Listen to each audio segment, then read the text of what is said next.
For over half a century, Americans have witnessed their country's military power reach seemingly every corner of the globe, and it is not only felt internationally, but also domestically, right here at home within our own streets. Our distinguished speaker, Professor Osamah Khalil, will delve into these intricate issues in his latest work titled A World of Enemies: America's Wars at Home and Abroad from Kennedy to Biden. Osamah Khalil is a professor of history at Syracuse University's Maxwell School of Citizenship and Public Affairs.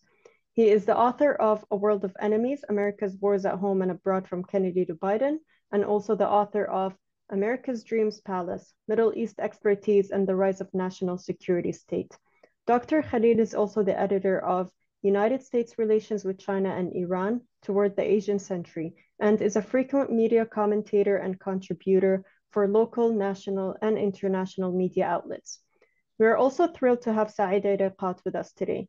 Saeed, a member of the Palestine Center Committee, is a Palestinian journalist, Washington bureau chief at Al-Quds Daily newspaper, and a longtime attendee of press briefings at the U.S. State Department. He previously served as spokesman and director of public information for the United Nations Assistance Mission for Iraq, and currently teaches as an adjunct professor at American University in Washington, D.C. Thank you everyone again for joining us today. Feel free to submit your questions through the Q&A button at the bottom of your screens. I'll turn it over to you now, Saeed. Thank you, Duna, and thank you all for joining us today. It is a great pleasure and an honor to welcome our guest, Dr. Osamah Khalil, who I'm honored to call a good friend.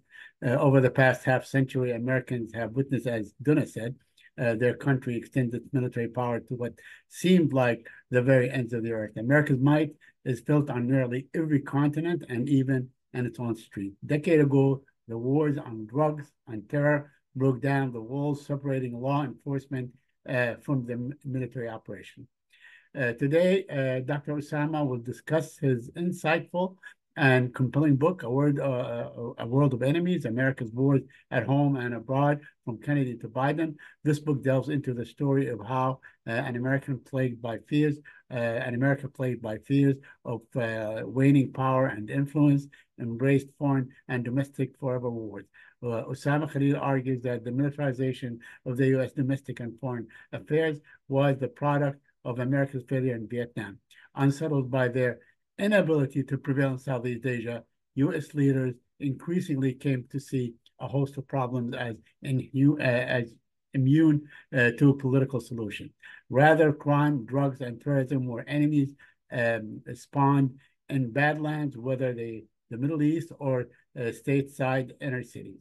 Characterized as sites of endemic violence, Badlands lay beyond the pale of civilization. They're ostensibly racially and culturally alien inhabitants best handled by force. Yet militarized policy has brought a few victories. Its failure in Iraq, Afghanistan, U.S. cities, and increasingly rural and border land America have only served to reinforce fears of weakness.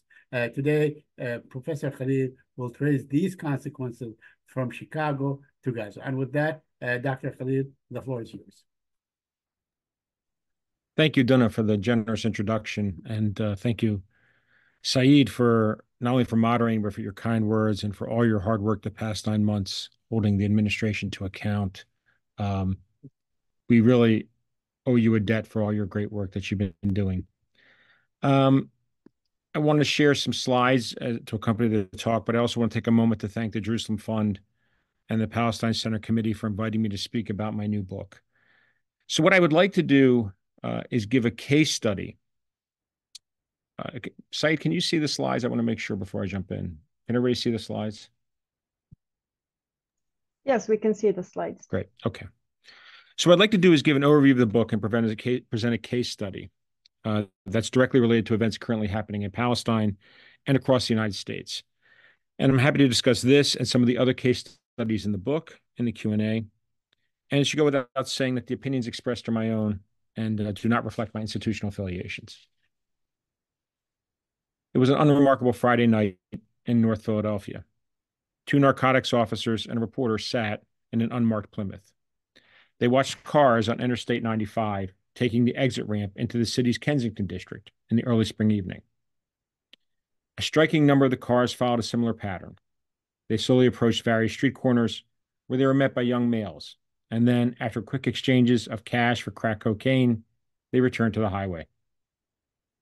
A few days later, the front page headline in the Philadelphia Inquirer appeared, "In the Badlands of the city, drugs still riding high."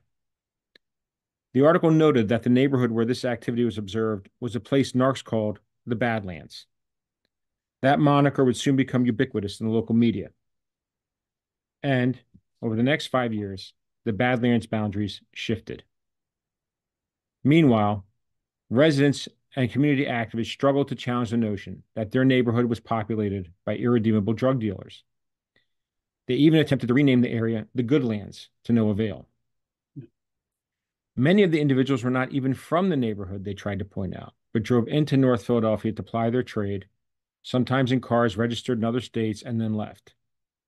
The police and the news reports rarely emphasized the demand side of the drug trade. It was all about the suppliers. Only a few weeks earlier, the United States marked the end of the First Persian Gulf War. And with Desert Storm fading from the headlines, media attention returned to the ongoing war against drugs and the crack crisis. The war on drugs, too, would fade into the background in the 1990s as the United States embarked on a series of interventions over the next decade, from Somalia to Bosnia and Kosovo. And the Badlands reemerged overseas after September 11th. It was a typical day in northwest Pakistan. American drones patrolled the skies while operators watched the live images on their screens thousands of miles away in the United States. A missile fired from one of the drones struck a small house, killing a husband and wife inside. Their 10-year-old daughter, Nadia, was at school at the time. Orphaned, Nadia then moved to a relative's home in a neighboring town. In 2010, she would tell investigators that with her parents gone, she had no source of income. "My aunt looks after me now," she told them, "and I help her in the house. But I want admission to school. I want an education." Publicly, the Bush and Obama administrations claimed that the drone campaign was highly accurate and selective. They assured the American public that only members of the Taliban and Al-Qaeda and affiliated groups were targeted. Nadia's parents did not belong to these organizations. They did, however, live in the Badlands. After September 11th, the geography of the Badlands shifted from American cities to the border area of Pakistan and Afghanistan. As U.S. forces targeted the Taliban and Al-Qaeda, media coverage emphasized that the region was a lawless Badlands. The U.S. invasion and occupation, the report suggested, would impose order where chaos and brutality were endemic. Similar language was adopted after Mexico launched its war on drugs to describe the southwest border area with the United States. And as the war on terror expanded, the term was applied to conflicts and crises in other regions as well. During the Prohibition era, the ring of neighborhoods between Chicago's Central Loop and its wealthier outlying residential areas had become known as the ganglands. In the mid-1920s, sociologist Frederick Thrasher conducted the first scientific and comprehensive study of the city's gangs. Thrasher mapped this empire of gangland, across which he identified over 1,300 gangs, into three areas: the North Side jungles, the West Side wilderness, and the South Side Badlands. In some respects, these regions of conflict are like a frontier, in others like a no man's land, lawless, godless, wild, Thrasher explained. As a vivid metaphor and a conveniently short headline word, the references to Badlands would persist into the 21st century. At the intersection of the wars on crime, drugs, and terror, Badlands did not just describe an arid landscape. It represented the difficult terrain with a hostile population that engaged in, or gave tacit support to, illicit and violent activities. Drawing on the myth and mythology of the American West, the penalties were severe and easily justified. After all, these were Badlands. So a central focus of the book is on the influence of U.S. domestic politics and policy on foreign policy, and in turn, how foreign policy has returned home. And I examined policy failures over 6 decades, from the Cold War to the global war on terror. And one case study that I focus on in the book is America's policies towards Israel-Palestine and the Arab-Israeli conflict across 6 decades. So that's the case study I will explore today. how Gaza was labeled a Badlands during the George W. Bush administration, and has set in motion the policies and practices we are seeing today. So one question, as I focus on in the book, is this discussion of policy failure. But when we think about U.S. policy towards Israel-Palestine, is it a success or a failure? For the United States, and for those who think that it's a failure because the United States has failed to resolve the conflict, then how would the conflict be resolved? With two states living side by side, Israel and Palestine living side by side in peace. And yet what we've seen over 6 decades is that the United States has been unwilling or unable to resolve the conflict. And even though there are elements of the U.S. foreign policy establishment that are in favor of establishing a Palestinian state, particularly one that would align with the United States, I would argue there's a far bigger section of that establishment over, at least dating to 1948, if not beyond, that have been absolutely opposed to that. And instead, what we've seen is their success in preventing the establishment of a Palestinian state, in supporting Israel's ongoing occupation and steady annexation of Palestinian lands, in encouraging and maintaining the political rift between the key Palestinian political parties. And if you think about it from that perspective, that is a success, that has been a success, then you can understand that current U.S. policy is not an aberration and has been consistent, at least across 6 decades, if not to 1948, if not to the Woodrow Wilson administration. Now, the United States has presented itself as an impartial broker in the Arab-Israeli peace process. So how did that develop? In part, that developed, as I talk about in the book, after the June 1967 war and UN Security Council Resolution 242, which offered the quote-unquote land for peace formula. So Israel would trade the lands it occupied in 1967 in exchange for peace with the Arab states. The Palestinians were left out of 242. It's important to remember that.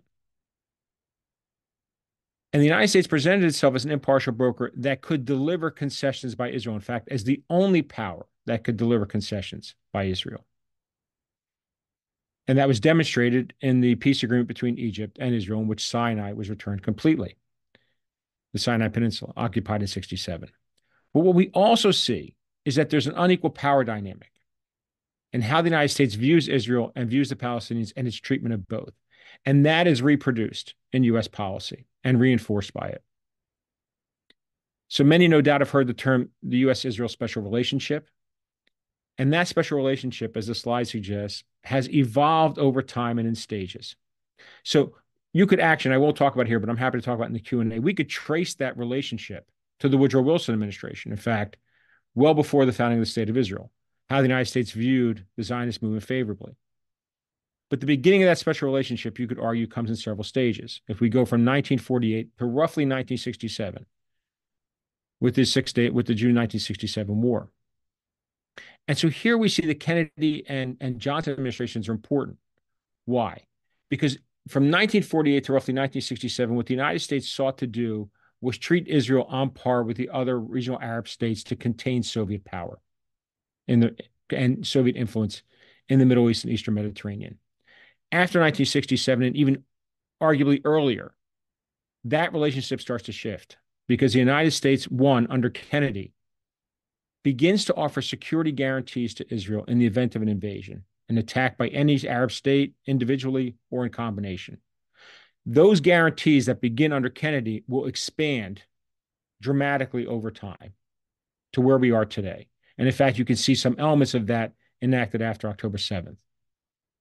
After the June 67 war, and arguably until the end of the Cold War, that special relationship was enhanced, in which the United States began to provide large quantities of military weaponry to Israel and viewed Israel as a key pillar, not just in containing Soviet influence and quote unquote radical Arab states and movements, but in defeating them. After the Cold War, the special relationship was enhanced into a strategic relationship. And what did that mean? Here, Israel played a role in containing both Iraq and Iran and perceived Iranian proxies like Hezbollah and eventually Hamas. And after 9/11, it became a strategic alliance. And in fact, that strategic alliance has been built up across several different administrations, from George W. Bush to Barack Obama to Donald Trump to Joe Biden today. And that includes everything from military and intelligence coordination, guaranteeing Israel's qualitative edge in military weaponry and military superiority. It includes counterterrorism coordination. So at various different levels, Israel and the United States have greatly expanded that special relationship into a strategic alliance as it exists today, and as we're seeing on the ground in Gaza. At the same time, the U.S.'s relationship with the Palestinians has also evolved in several stages. And you could argue from 1948 to 1993, roughly, the United States sought to manage the Palestinian question not as a political one, but as a humanitarian one, without the participation of Palestinians directly.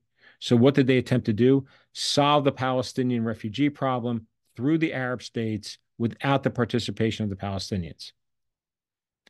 After 1993 and the Oslo peace process, the United States then sought to manage this as a political problem without a resolution. And I'll talk a little bit more about that in a moment. What did that mean? Well, Palestinians thought that the end state of the peace process was going to be a Palestinian state. There were never guarantees to that effect.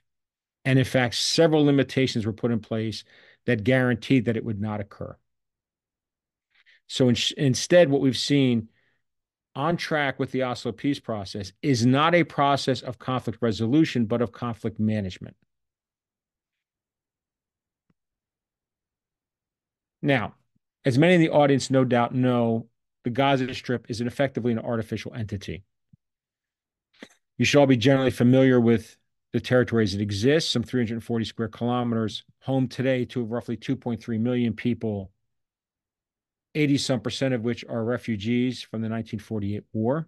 And the boundaries of Gaza were initially created by the 1949 armistice lines that ended the 1948 Palestine War, and then reinforced by the June 67 war and the Israeli occupation. But Gaza from 1967 to roughly 1987, if not beyond, has been a catalyst for numerous uprisings. Several uprisings that began with the initial occupation from 67 until 1973, yet another minor uprising in 1980, and then, of course, the first Palestinian uprising in 1987.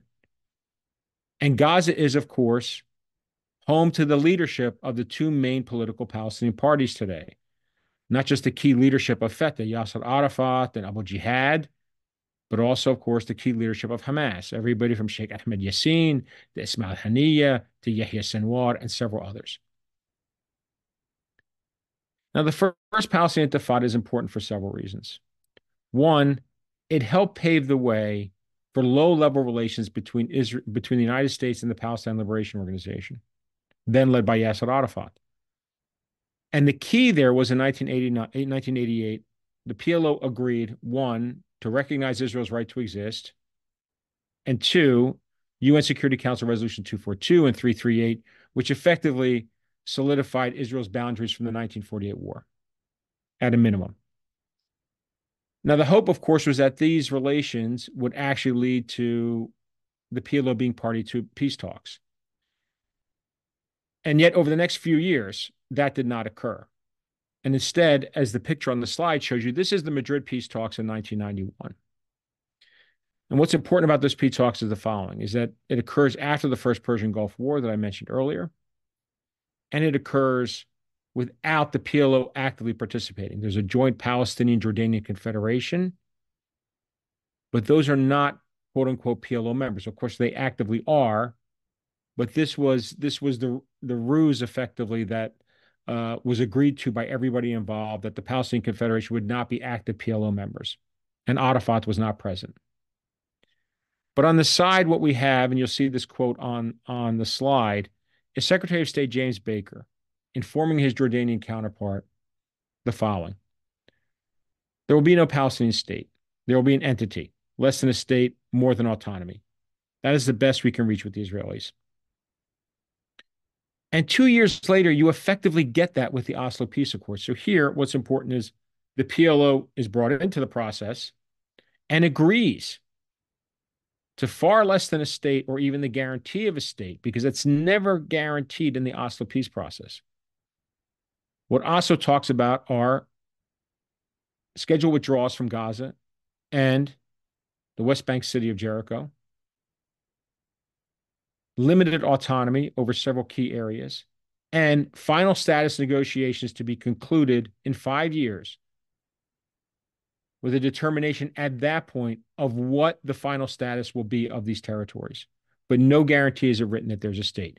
This will play a role. So Gaza becomes really important because it becomes effectively the mini state without true sovereignty for the PLO to demonstrate to the United States and to Israel, to the world community, that it can run its own affairs, that Palestinians are in effect ready for self-government.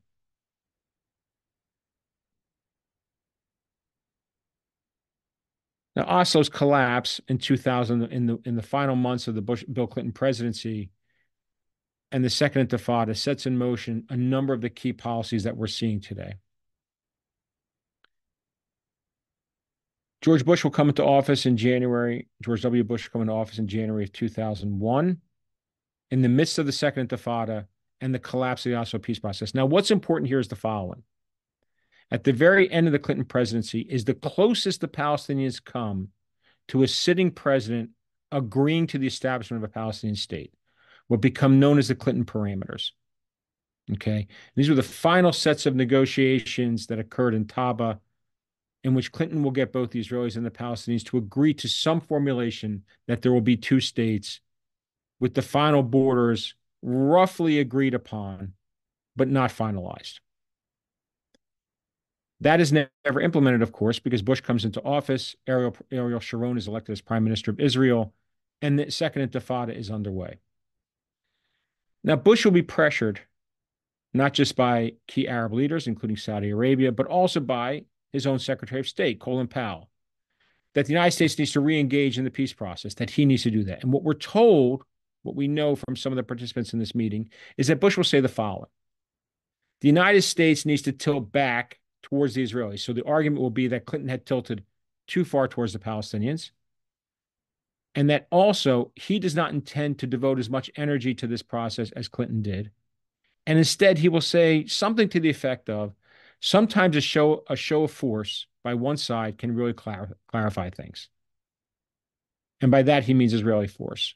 And they are attempting to dictate certain. I'll talk more about that, how that fits within a broader realm of militarized U.S. foreign policy, U.S. foreign policy approaches. Now, through the spring of 2001, the Second Intifada continues. That Israeli show of force does not lead to crippling the Intifada or getting the concessions that the United States hoped for. And there are indications that by early September, the Bush administration was ready to announce that it was going to re-engage in the peace process. And then 9/11 occurs. So there's some elements about 9/11 that we know about, how the United States responded. And there are assumptions about how the United States responded, including the early determination that you are with us or you're with the terrorists.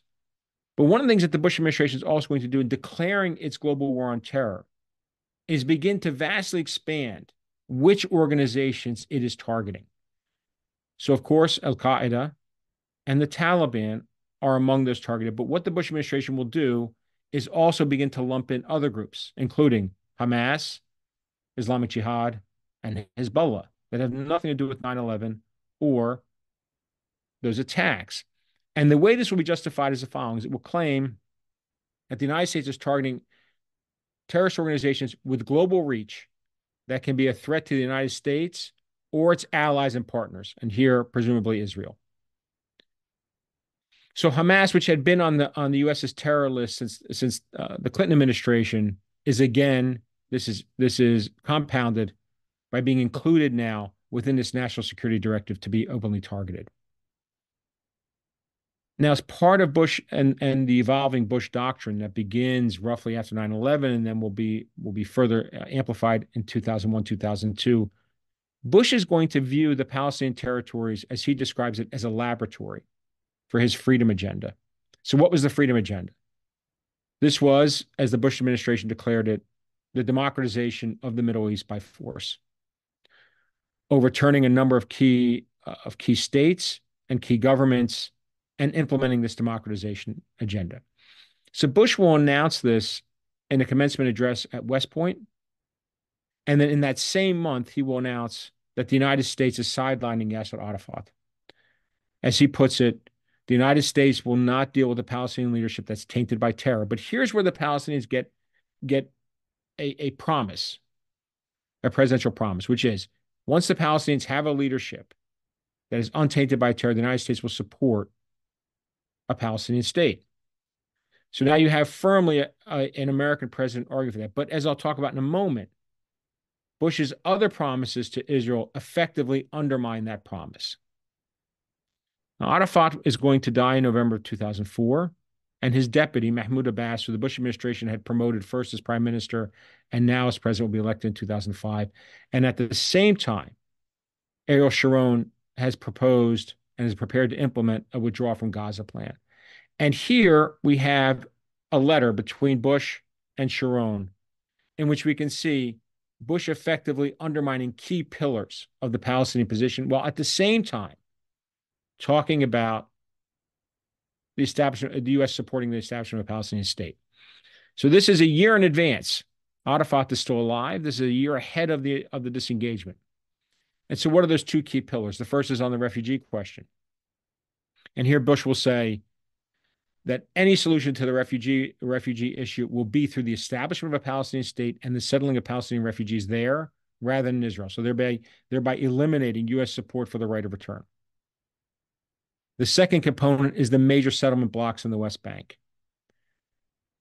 And as the letter says, Israel must have secure and recognized boundaries. And in light of new realities on the ground, including already existing major Israeli population centers, so this is not settlements, population centers, it is unrealistic to expect that the outcome of a final status negotiations will be a full and complete return to the 1949 armistice lines. It is realistic to expect that any final status agreement will only be achieved on the basis of mutually agreed changes that reflect these realities. So here you have a green light for annexation, and this effectively is what has also been underway, you could argue, since the early 2000s, and we are seeing expedited really since the Trump administration. And I think we can expect to see even more of this. It's ongoing now, and we can expect to see more of this through November and after the November elections. And I can come back to that in the Q&A. But at the same time, what President Bush then says to Prime Minister Sharon is the United States supports the establishment of a Palestinian state that's viable, contiguous, sovereign, independent, so Palestinian people can build their own future. And yet, the two major pieces that he has now given away ensure that there cannot be a viable, contiguous, sovereign, independent Palestinian state. Now, the withdrawal from Gaza will move ahead in August 2005. Israel will withdraw and impose a siege on Gaza. So if you talk to Palestinians in Gaza, what they will tell you is there were elements of the siege in place by 2003, amplified by 2005, and that will be amplified even further. Now, as this is underway, it's important to understand that the neoconservative agenda was already faltering. So who are the neoconservatives? And this again takes us back to the Vietnam era, because many of the neoconservatives were national security Democrats, is one way to refer to them. So this was kind of the right wing of the Democratic Party who breaks with the party over Vietnam and Israel. Many of them will flee to the Republican Party, in particular embracing the Reagan presidency. So this will go on, you could argue, from 1968 until the 1980 election, but not all of them do. In fact, there are a number of key neoconservatives who remain Democrats, including some of these are names that may be familiar to you, some may not. Henry Scoop Jackson, senator from Washington State. Joe Lieberman, senator from Connecticut. Evan Bayh, senator from Indiana. Joe Lieberman, of course, was Al Gore's vice presidential running mate in 2000. So these are all key Democrats, and there are several others who would fall into the Democrat neoconservatives, but many will break and go to the Republican Party and embrace not just the Reagan presidency, but the Bush presidencies. And during the 1990s, what's important here is the following. What do the neoconservatives advocate for? Of course, American primacy, military primacy, preventing the emergence of a new superpower rival after the fall of the Soviet Union. For regime change in Iraq was a major component.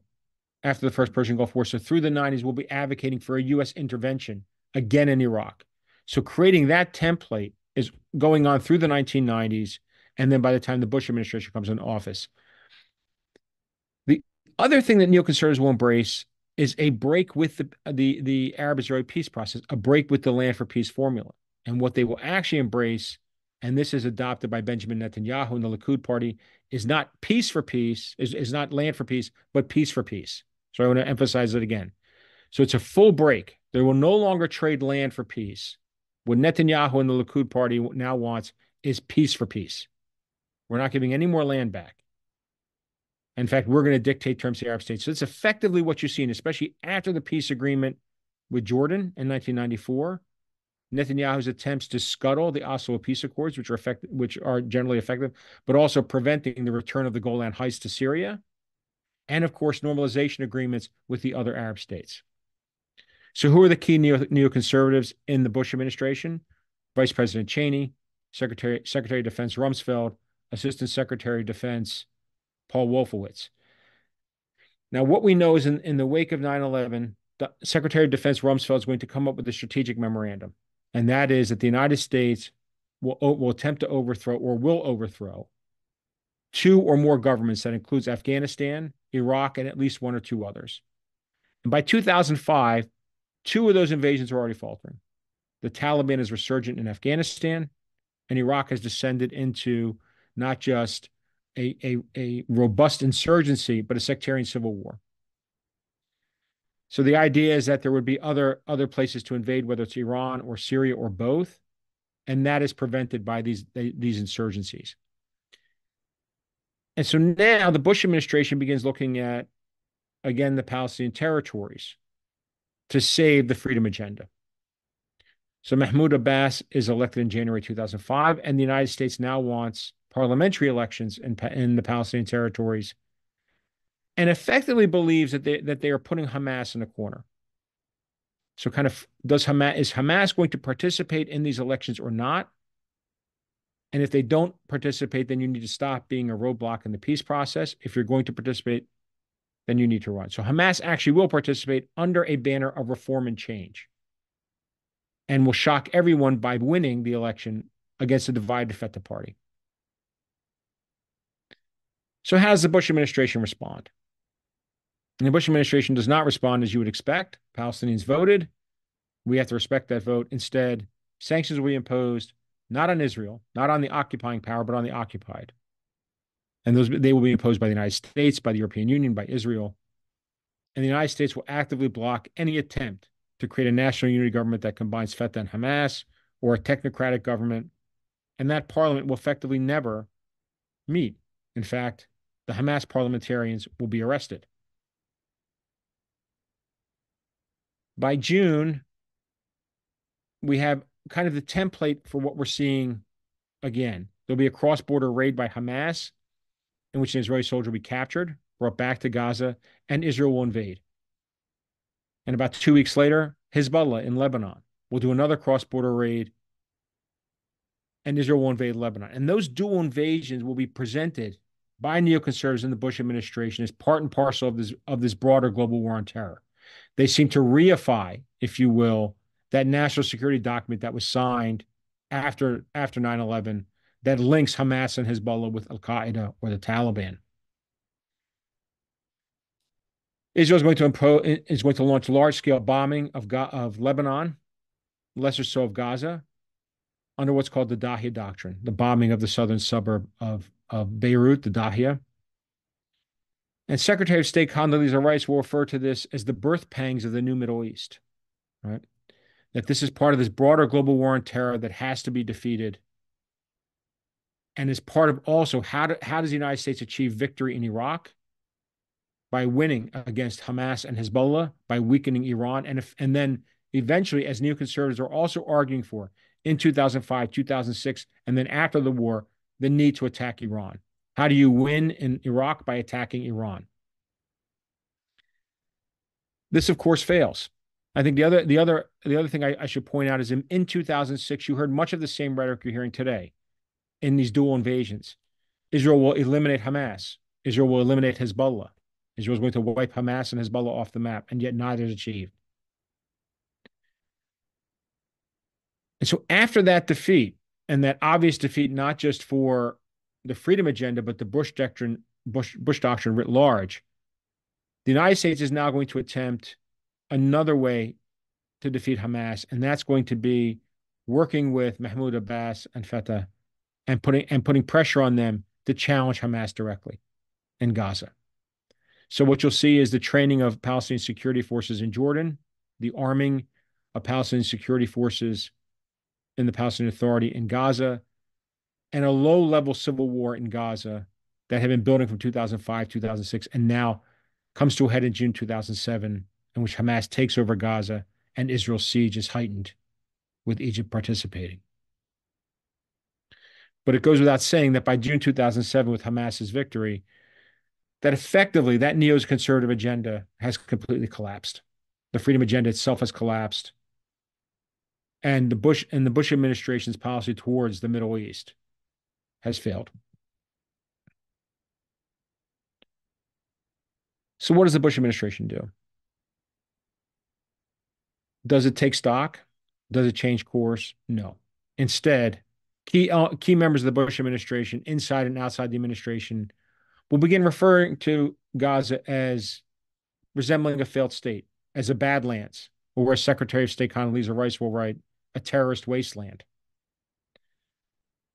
So what do you do when you have a Badlands? Well, the United States will implement a policy of rewarding the West Bank and the Palestinian Authority and punishing Gaza. And the goal there will be to make life so miserable for Palestinians that they will rise up against Hamas.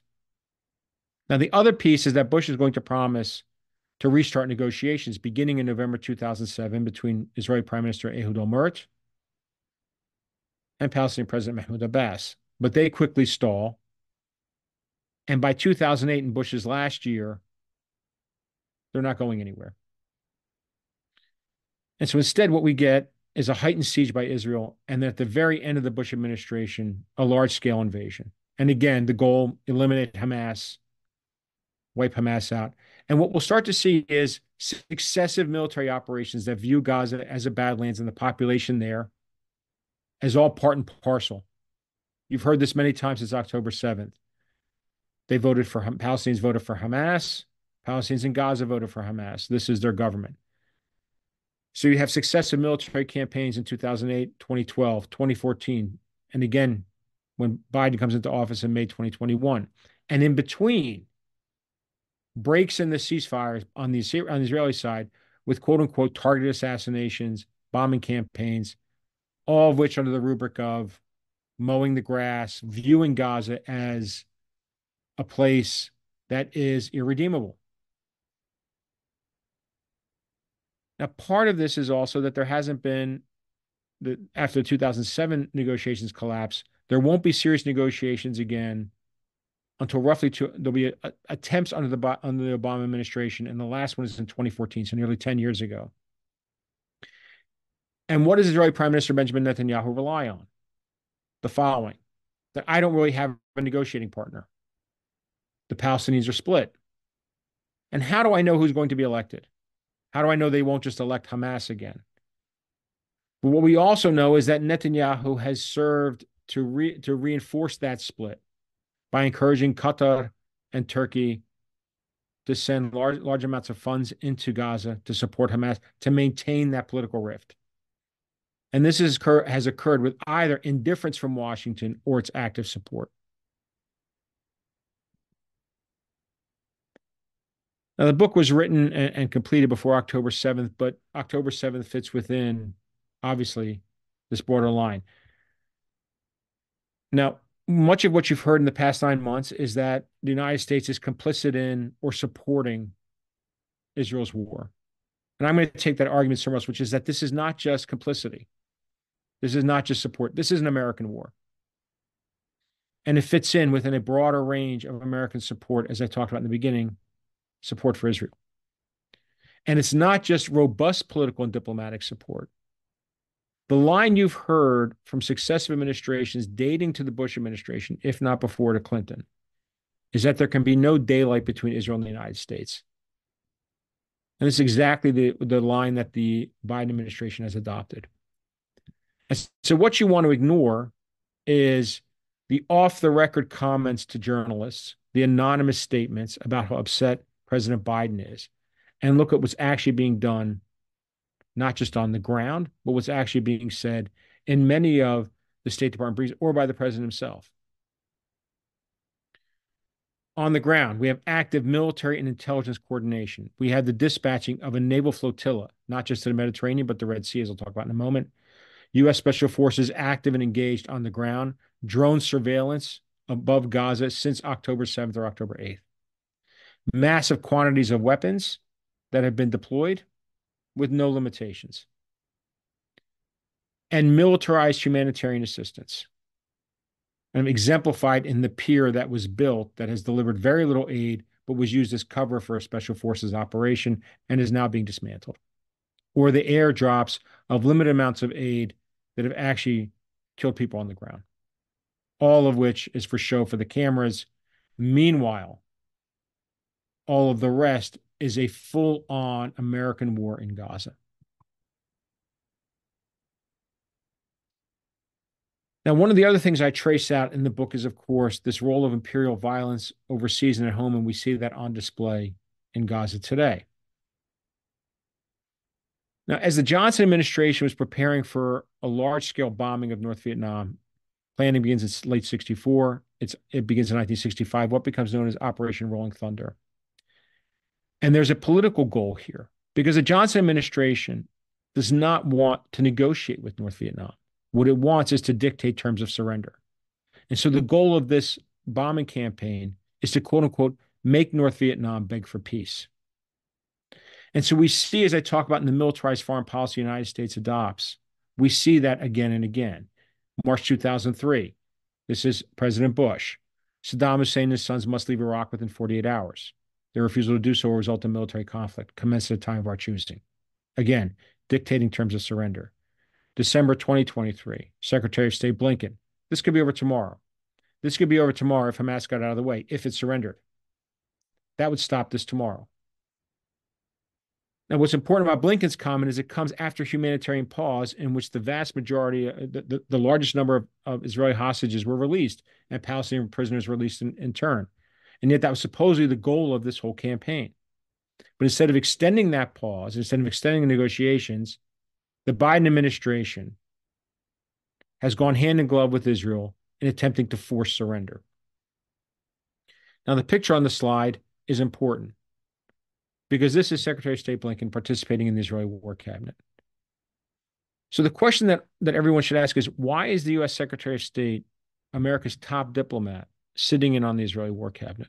So one of the things I talk about in the book is how we've had successive war hawks as secretaries of state, whether it's Dean Rusk during Vietnam, Henry Kissinger in the Nixon and Ford administrations, George Shultz in the Reagan administration, Alexander Haig before him in the Reagan administration, then George Shultz, Madeleine Albright in the Clinton administration, Secretary of State Condoleezza Rice with Bush, Mike Pompeo under Trump, and now Anthony Blinken.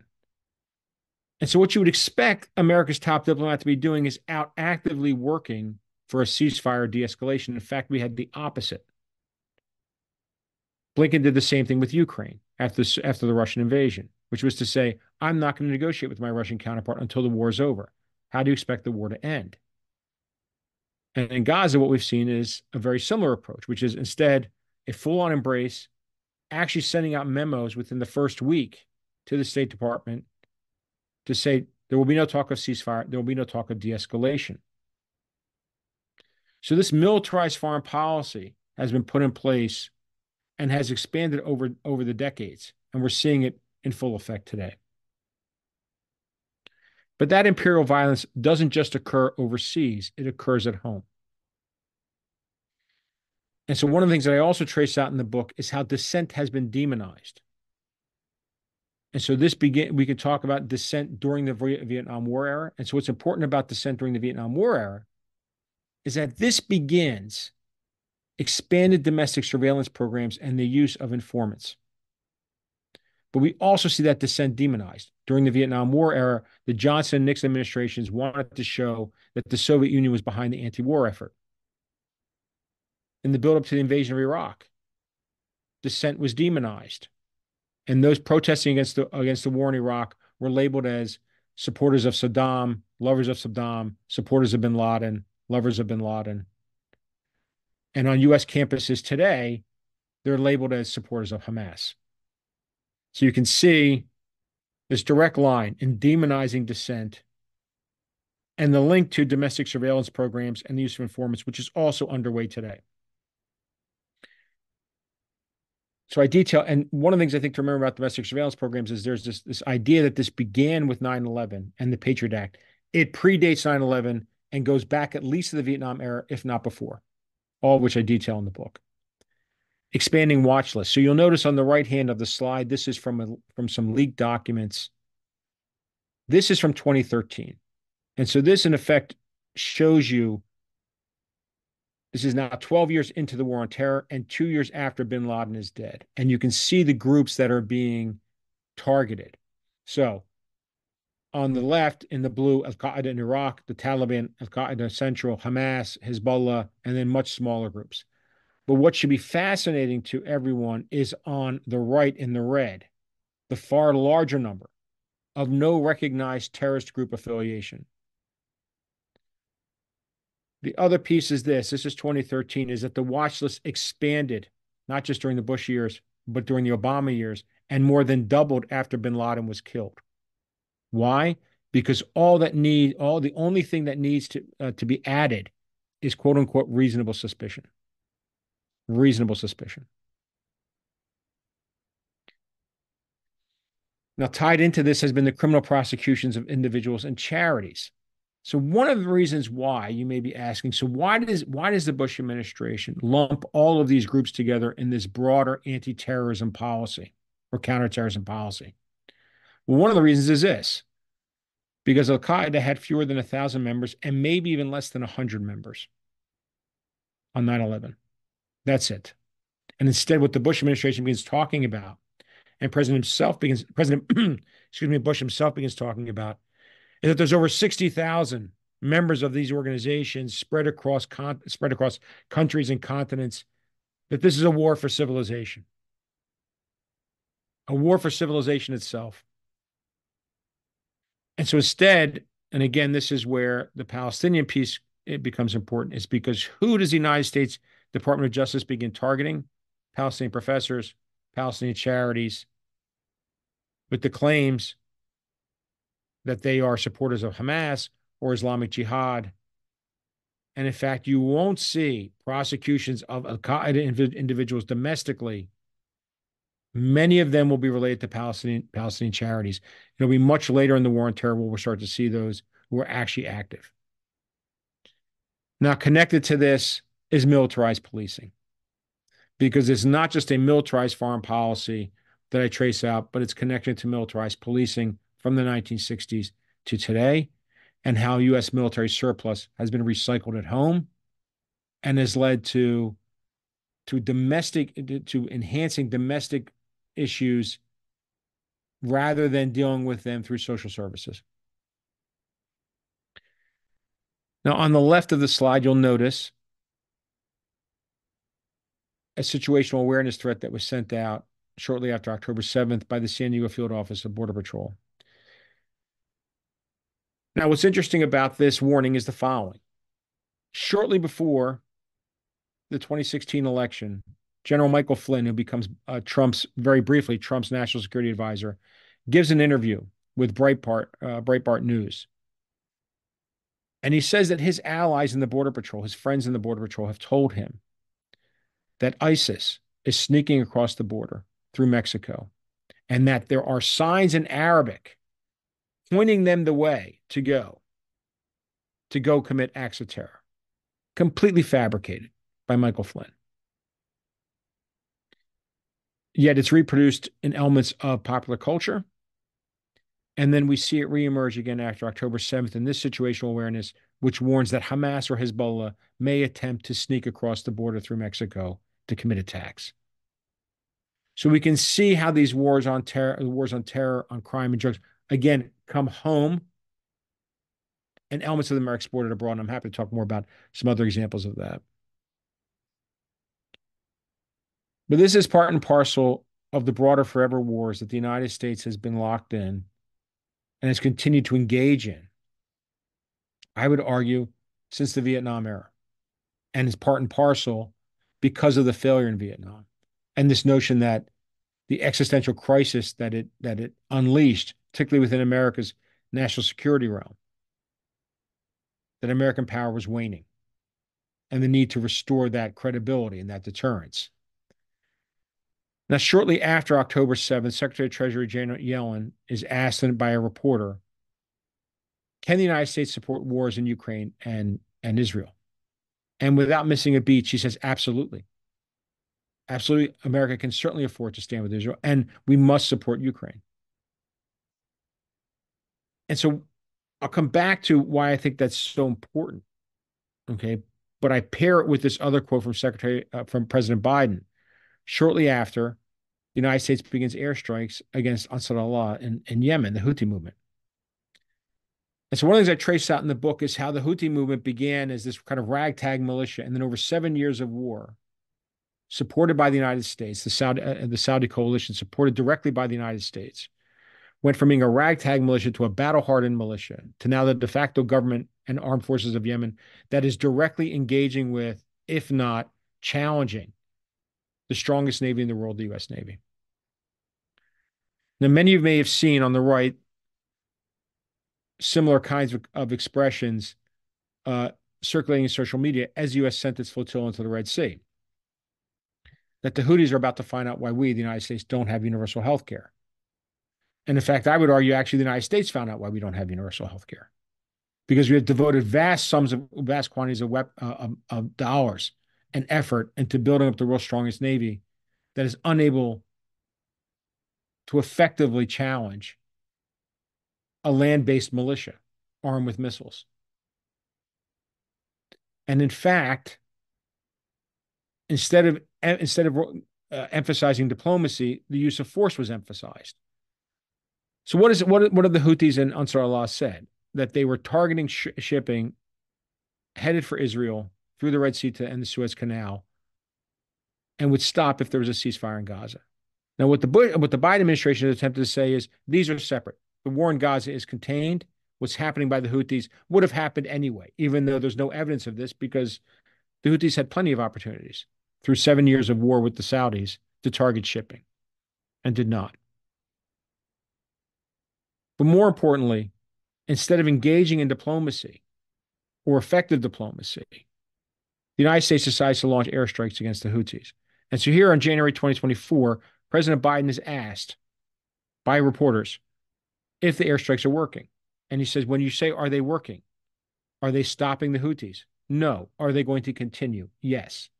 And so this effectively sums up U.S. foreign policy over the past 6 decades. The deployment of force when diplomacy should be sent, the ineffective use of that force, and then attempting to justify it by its continuation. So here you have a story in 3 parts. You have the question being asked, or the statement that the Houthis are about to find out why we don't have universal health care. In the lower right, you have that same exact carrier group being withdrawn, and the attacks on shipping are continued. And then this headline from the Atlantic, have the Houthis become unstoppable? And so one of the questions I want to leave with this connects the Yellen quote and the Biden quote is the following. It's the same question I leave at the end of the book, which is for Americans to think about all the things we are told we cannot afford, whether it is universal health care, universal daycare, universal higher education, student loan relief, effective climate change policies, a Green New Deal, retirement planning, investments in infrastructure that have been exposed by the past few summers, including Hurricane Beryl, including excessive heat, investments in the public health infrastructure, which was fully exposed by the COVID-19 pandemic. All of this, Americans are told we can't afford, that we can't afford to deal with them. But as Secretary of Treasury Yellen tells us, we can absolutely afford war and more of the same. And I think it's telling them, and I will end with this final piece, which is in the past few months, as Republicans have built up or attempted to block foreign military assistance from going to Ukraine and Israel, you actually saw this interesting confluence between President Biden and the Wall Street Journal. Now, the Wall Street Journal and President Biden agree on almost nothing. But what did they agree on? That foreign military assistance returns to the United States in terms of jobs, right? And that's why Republicans needed to support foreign military assistance to Ukraine and Israel. That in the end, it comes home. And so once again, one of the questions I pose in the book for the reader to think about is, how is it that war has become so embedded in the United States politically, economically, and culturally? And yet at the same time, it's almost invisible. And if you ask most Americans today, is the United States at war? They would say no. And yet the United States is active in 4 or 5 different conflict zones, in addition to supporting a number of other conflicts like the Ukraine actively. So I'll leave it there, and I look forward to your questions. Thanks for your time. Thank you, Dr. Osamah. It's fascinating. I mean, it's a lot to unpack. I would say that each statement that you said, or even each sentence, I would probably have a question about. It is that interesting and that intriguing and living history for me, because all the stuff that you talked about, I have in this town lived it, and in fact, gone all the way back 50 years when I was a student. So but I would be remiss if I did not begin by asking about where you ended, about this the war thing being embedded. And America loves the word war. Yeah. The word war. I was just astounded when people talked about the war against poverty, the war against drugs, the war against terror, the war against this, the war against that, and so on. Yeah. If you would take a minute just to explain this psyche for us, I mean, and at the same time, I mean, which amazing, you just pointed it out, it's almost invisible. I mean, people are unaware that since the end of the Cold War, America's been in something like 45, maybe 50 wars. Yeah. Yeah, so I think it's a great question, Said, and it's one I really grapple with in the book. So, on the one hand, part of this has to do with the fact that the United States has not had the impact of major conflicts. Not World War I, not World War II. It hasn't had the devastation that the rest of the world has seen, right? So you have that one issue. If you think about Vietnam, as devastating as a conflict was for the United States, it was mostly internalized. 50,000 American soldiers are killed, but millions are killed across Southeast Asia. Millions. North Vietnam, South Vietnam, Laos, Cambodia, they're still dealing with the impact of the massive bombing campaign, of the spraying of Agent Orange, right? The war orphans that are created, the disabled, right? So it sets this template, but that rift that occurs because of the Vietnam War is a generational one that we're still dealing with in American politics, right? Yeah. If you think about, and it was over a lost conflict. So, so one of the questions I often get is, well, why did you start with Kennedy and Vietnam? Mm-hmm. And so you could have started with Korea, but here's the difference. So with the Korean War, the United States loses, or at very best would be called a stalemate. But what it doesn't lead to is this existential crisis. The opposite happens with Vietnam. The United States loses, and the combination of, you could argue, the Kennedy assassination, Vietnam, and and Watergate lead to this existential crisis that America is in decline. And so to argue is that that dealing with that decline has actually led to these overseas adventures as the United States attempts to restore its quote unquote credibility and standing in the world. What's the first thing you hear after the first Persian Gulf War, as I talk about in the book? President then, George Herbert Walker Bush, comes out and says, the ghosts of Vietnam have been defeated. The ghosts of Vietnam have been defeated, right? Think about that. That's 1991, right? Think about it. I mean, you're talking more than a generation after the war in Vietnam was over, and they're still talking about the ghosts of Vietnam. And yet very quickly, what reemerges in Somalia, in Kosovo, right? When the United States starts to encounter difficulties, minor difficulties, especially when it's in the quote unquote global South, the third world, the global South, the specter of Vietnam reemerges. You hear that again and again, the specter of Vietnam. You will remember during the invasion of Iraq, how many times did you hear these references to Vietnam, that Iraq was becoming like Vietnam, right? Right. So in part, and I think it's at several levels. One is the fact that war is effectively invisible. We have a volunteer army. So in the post-Vietnam era, you have a volunteer army. So it impacts very few people, okay? Less than 10% of the population actually serves. And so their families, right? You're talking about a very small footprint for the United States. The second piece is that it's deeply embedded in the economy, but embedded in different ways. Everything from technology companies to, all the different elements that you can think about that have dual service, both for the military and for the average consumer. It's embedded culturally. War has become cheap. You will remember these references during the first Persian Gulf War. It's a video game, right? Yes. War has become a video game. So not only do you have a small footprint, the last major engagement was the first Persian Gulf War in 1991, right? 500,000 American troops.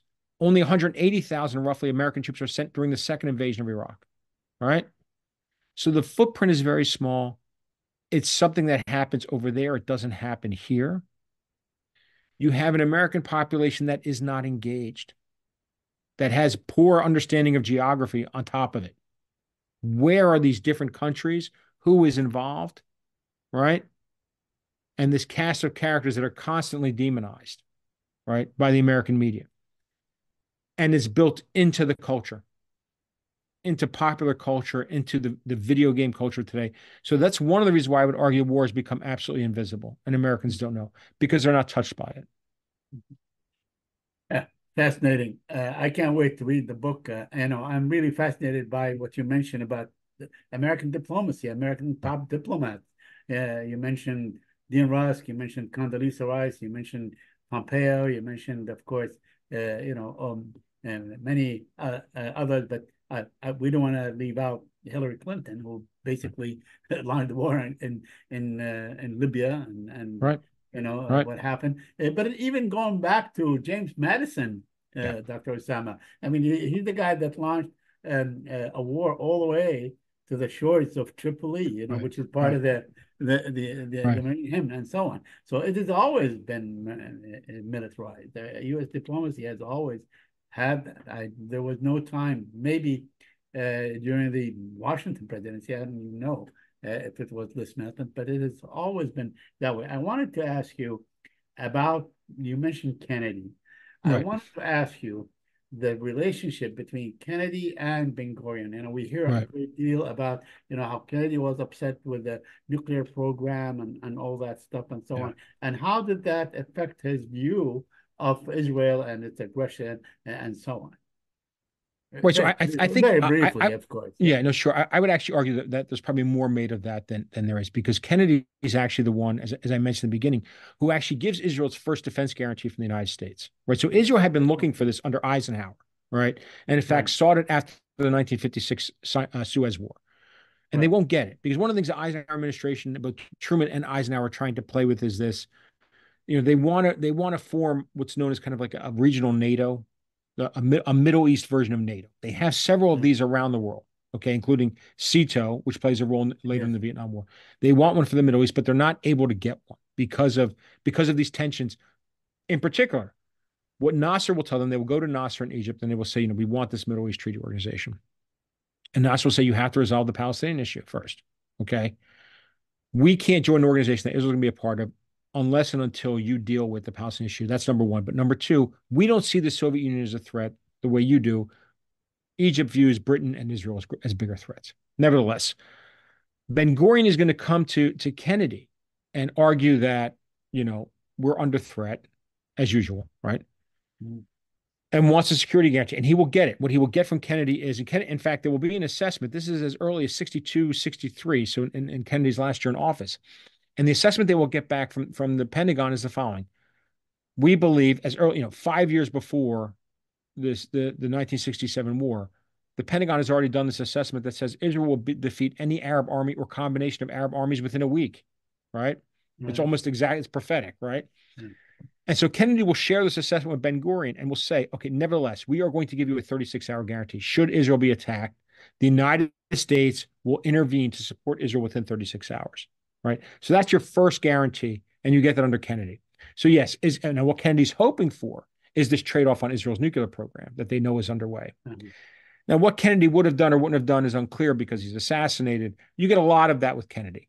But what we do know is what he did. And he also begins arming Israel with Hawk missiles. So you also get that.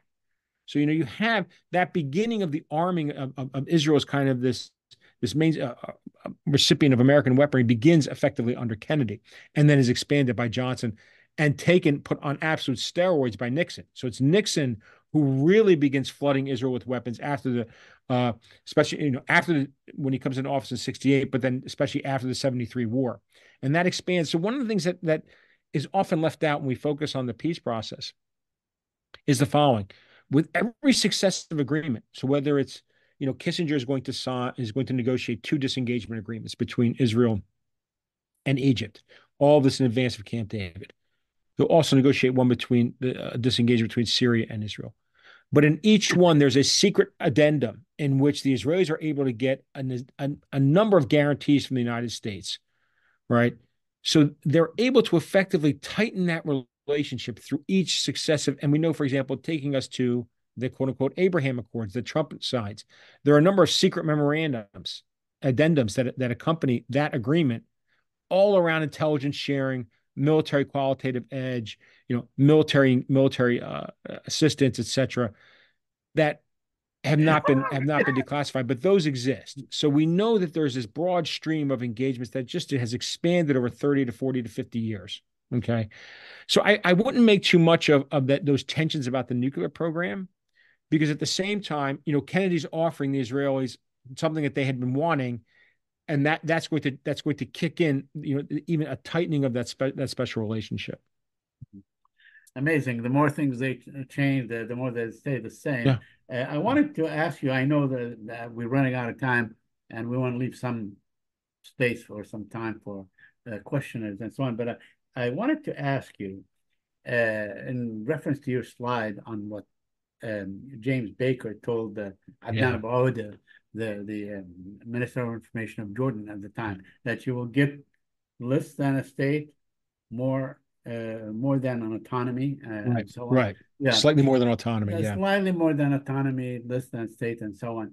So why is this, two-state solution continues to,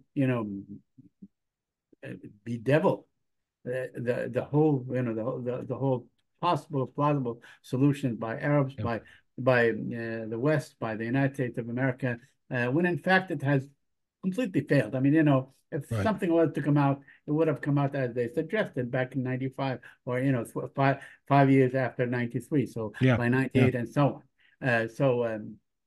Go ahead. I think and this is not to be flippant, but I think there's a really simple reality, is that on the one hand, the most Israel is willing to offer does not meet the minimum demands of the Palestinians. And Israel has no intention of agreeing to a separate, independent, viable Palestinian state, right? Israeli policy has consistently been, we want the most land with the smallest number of Palestinians on it, right? And whether that's a Likud government or a Labor government, there's that combination.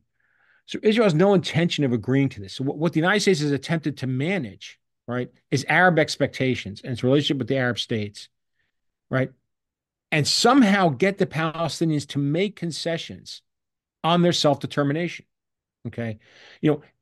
A good example a good counterexample is the Kurds, right? What was the United States able to carve out of Iraq? A semi-autonomous zone, right? That it maintained, right, through U.S. aircraft and a no-fly zone, right? The stationing of American troops. So but it's not an independent state. So we don't have an independent state of Kurdistan. We have one in all but name only. Right. So if the United States was really in support of a two-state solution, right? Number one, remember, Washington wasn't involved in the Oslo peace process. It took it over, right? The initial Declaration of Principles was signed in Oslo. It wasn't signed in Washington, right? It was confirmed in that ceremony at the White House, right? In which, you have Bill Clinton acting like the Roman emperor, bringing the two together, right? But once the United States takes over, and here you know because you know some of the key participants, once you get a Dennis Ross involved, okay, as the Middle East coordinator, what is his goal? We're going to stretch these negotiations out as long as possible. And what do they begin inserting? The quote unquote confidence building measures. So who are the confidence building measures for? And I hinted at this. Palestinians to show the Israelis in the United States that we are capable of self-governance, right? We have to please the imperial masters, right? How do we show them that we are worthy of self-determination? So we have to agree. But the Israelis don't have any confidence building measures. You can continue building settlements. You can continue having, the checkpoints that restrict Palestinian movement, restrict Palestinian trade. You can have any number of edicts governing the air, the water, the electromagnetic spectrum, all of which that's totally fine. And I would be remiss if I didn't mention this.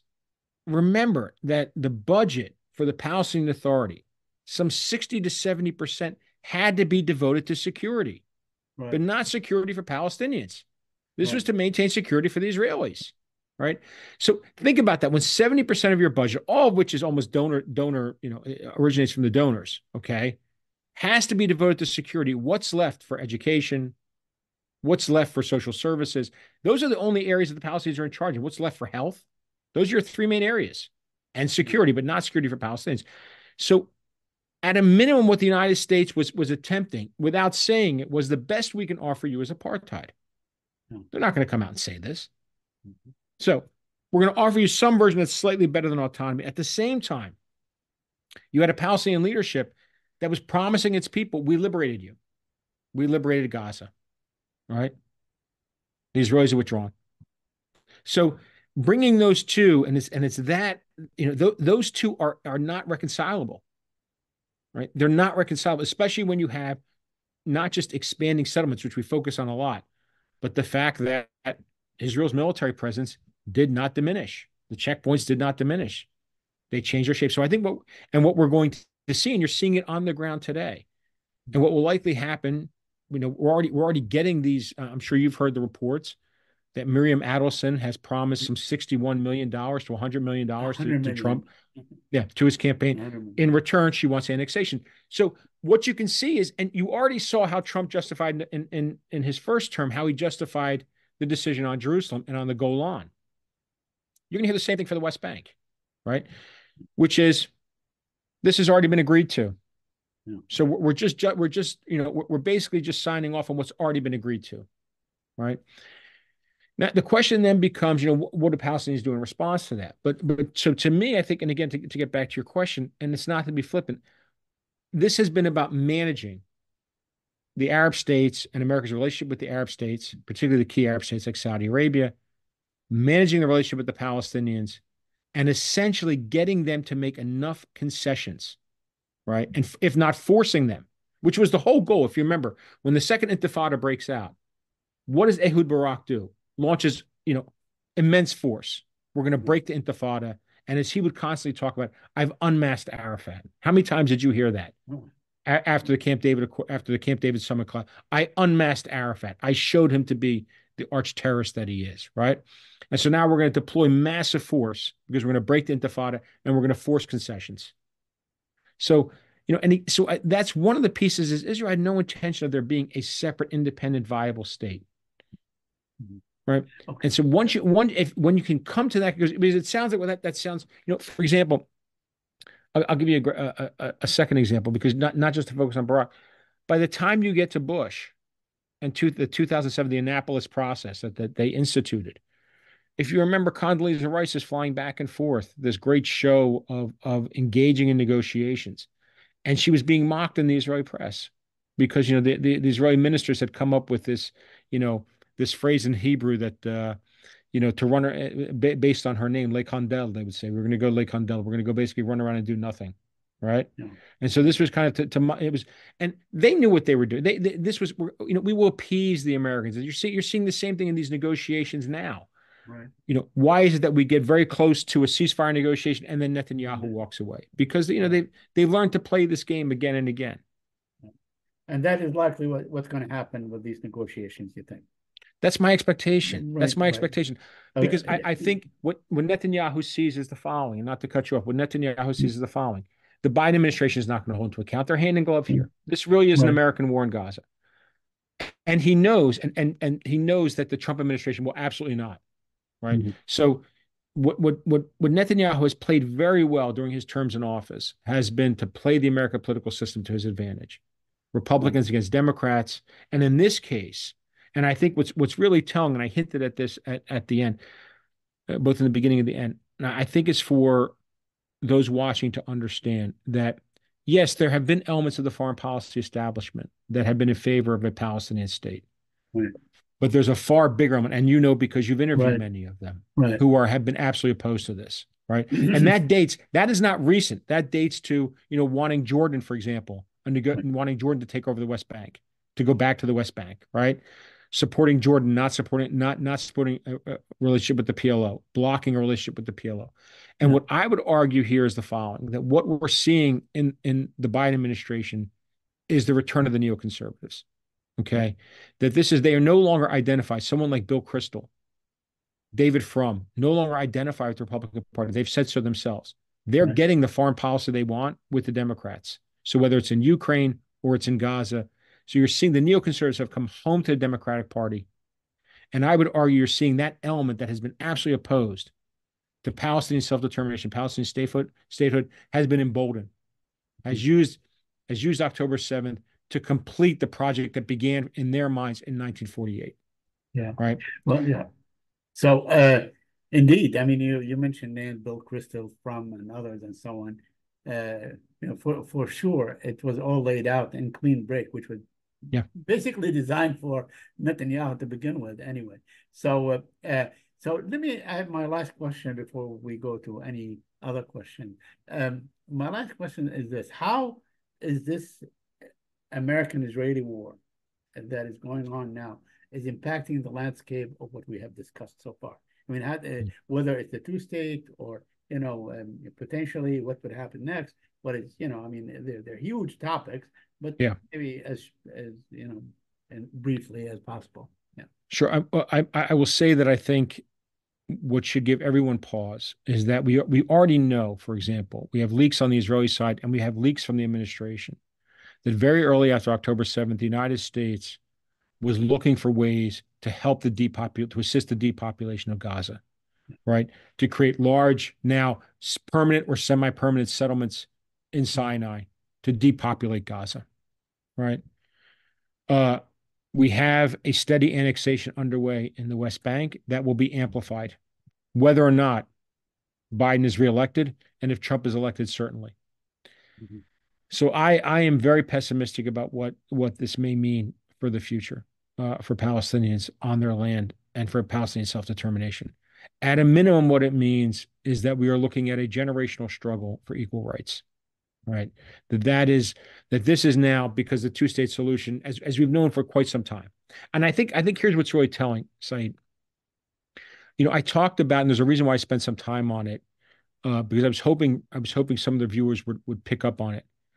What you're seeing coming out of the Biden administration is almost a recreation of what you heard from Bush in June 2002. What had they been telling Mahmoud Abbas?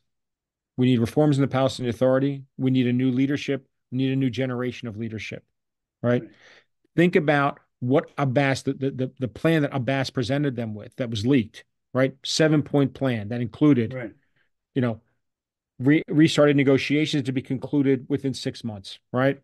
Introduction of an international force in Gaza, followed by a Palestinian police force. Okay. And then recognition of this Palestinian state, et cetera, et cetera. All of which was rejected by Blinken. All of it. Yeah. But that's supposedly back to your original question. Isn't that supposedly what U.S. policy is? Right. Supposedly it's supposed to be, right? Right. Why would you reject this? Unless you had no intention of ever delivering it. as I said in the beginning, the U.S. is either unwilling or unable. So, for years we have. I'll be quite blunt. I think for years Palestinian commentators and analysts have essentially, they've recognized this, but haven't been willing to admit it, right? Because they're afraid that it's not going to give them a seat at the table with whatever administration. Yeah. Perhaps. Yeah. I would argue that at this point, any kind of discussion, and because the Biden administration has shown it, they have no intention of engaging in negotiations. They didn't want to do it in May 2021. If and you will know this, I don't know how much your readers will know this. A week before October 7th, you had the National Security Advisor, Jake Sullivan, saying two things. Of course. Right? Yeah. Yes, that the Middle East is quieter than it's ever been. Right? Right. And what were they engaged in? So this is that, again, that when I look at the consistencies across administrations in the militarized foreign policy, what did the Biden administration take from the Trump administration? We're going to focus on normalization agreements, right? Yes. Even though you had an outbreak of violence in May 2021, we're not going to calm this down. No, in fact, they endorsed Netanyahu sending additional assistance to propping Hamas up in Gaza, right? Until it exploded. Right. And then they pretended they didn't know anything about it. So when your focus has been on normalization agreements, especially with Saudi Arabia, and what is that going to think about what that's supposed to achieve? So when we come back to your question about, what about all these machinations around the two-state solution? Think about what a normalization agreement with Saudi Arabia would achieve. It would then be, again, forcing concessions on the Palestinians. We're going to force you to surrender. You're going to force you to accept what's left.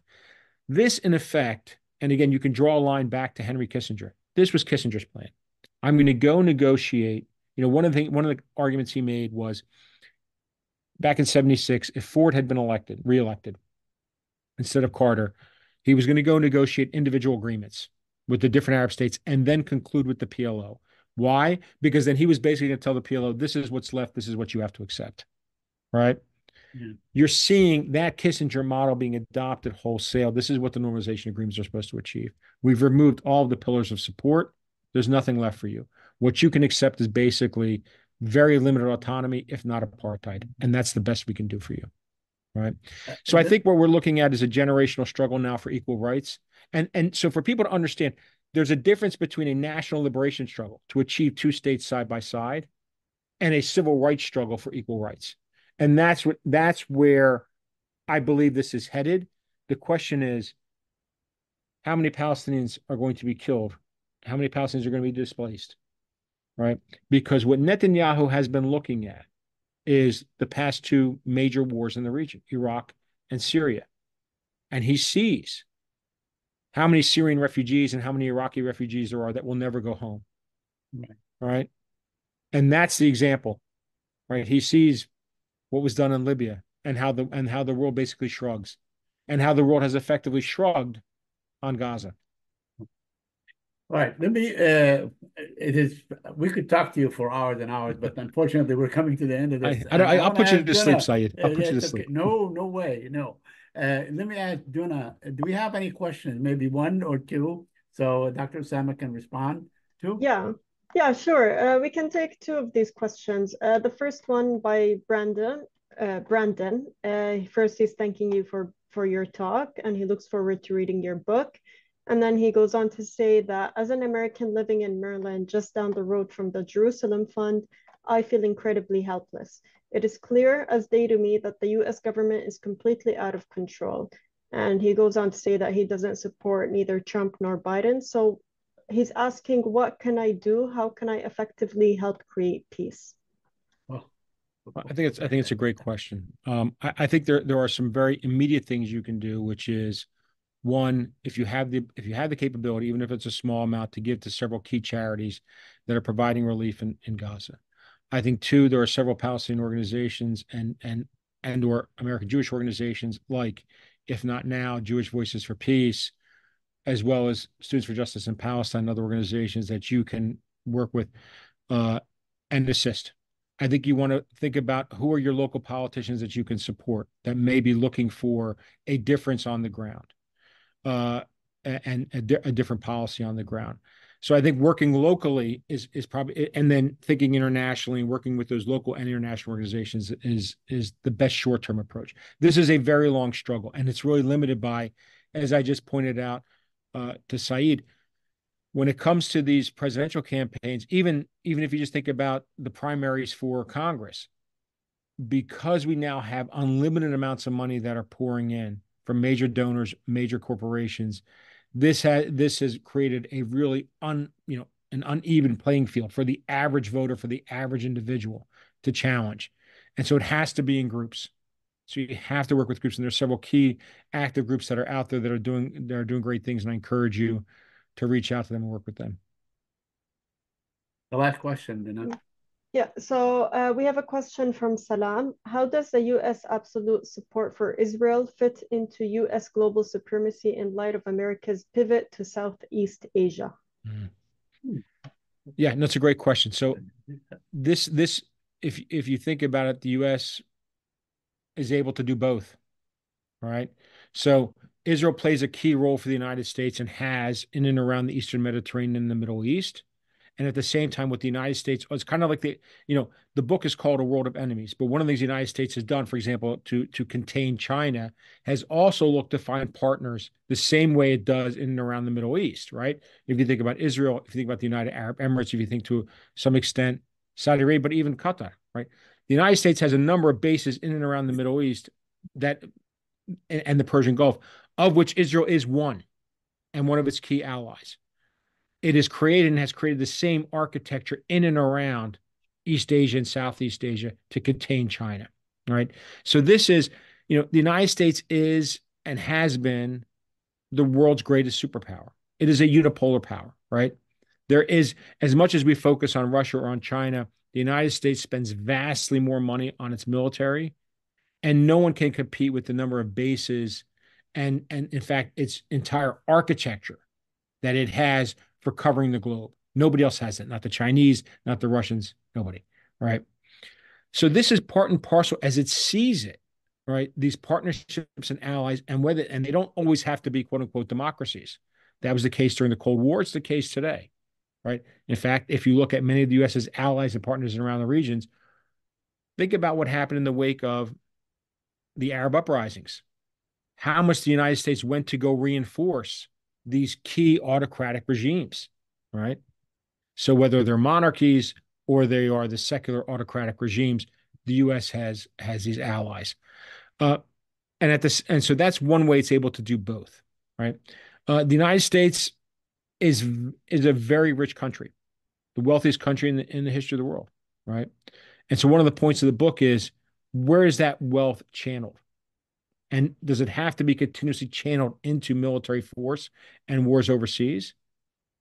How much of that can be reinvested at home? So the United States is quite frankly able to do both, if not only contain Russia, right, on the Eurasian continent, but also in East Asia and in Southeast Asia and inter-Southeast Asia, attempt to contain China, and of course, use Israel and other key allies to prevent a rival power from emerging in the Middle East. All right. Thank you very much. My pleasure. Dr. Osamah, really most fascinating. Like I said, first of all, we can't wait until we read the book. I'm like Brandon. And, we must have another discussion on this book. We must probably, if your time allows, maybe we can have a book signing event and we talk about it further, because it really must be something that ought to be discussed in depth. Thank you so much. Thank you, Duna, and thank you, the Jerusalem Fund. Thank you. Thank Thanks, you, everybody. Dr. Osamah, and thank you, Saeed. Thanks. Take care.